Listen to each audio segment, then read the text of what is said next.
How you guys doing? Chris Ignato here, and I just want to share with you a short video on a snake species that I'm completely in love with, and it is this little fella here, the Kenyan Sand Boa. Now this is definitely not a local species of snake, but you know, name suggests they're from Kenya, right?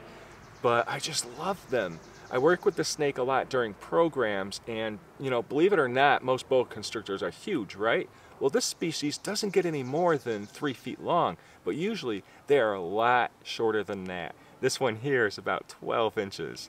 I figured you'd like a closer shot, but you know, like all boa constrictors, these snakes have smooth scales, but the sand boas, their scales are almost like little beads. And you know, I love that even more about them. Another thing I find really interesting about sand boas is, unlike other snakes, they're really kind of soft. You know, they're very loose. Most snakes feel like, you know, a strong, worked out muscle, right? These guys are not like that. And for lack of better words, I describe them as very squishy snakes. Not that I encourage anybody to squish them. Very huggable though. Sometimes for some programs, this will get me in trouble, I'll keep the snake in my little pocket right here because I'm just in love with this species. But let me show you a couple close-ups. Another thing I love about sand boas is their faces, their expressions. You know, most snakes are kind of like birds of prey. You expect them to be wearing a pair of sunglasses because they're so cool and tough looking. Not the sand boas.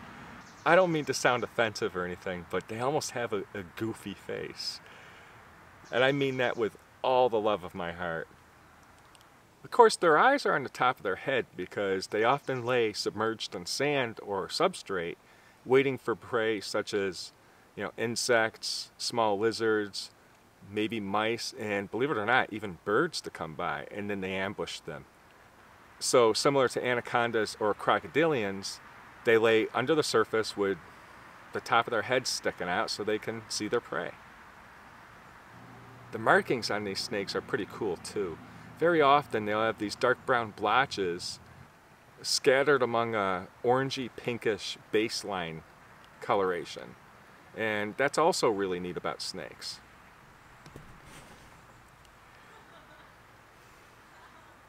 Anyhow, I just wanted to share this little snake with you a few minutes before my program starts. I'm in love with this snake, and someday I'm going to steal it from work. Sorry guys, that's how it is. Chris Ignato, signing out.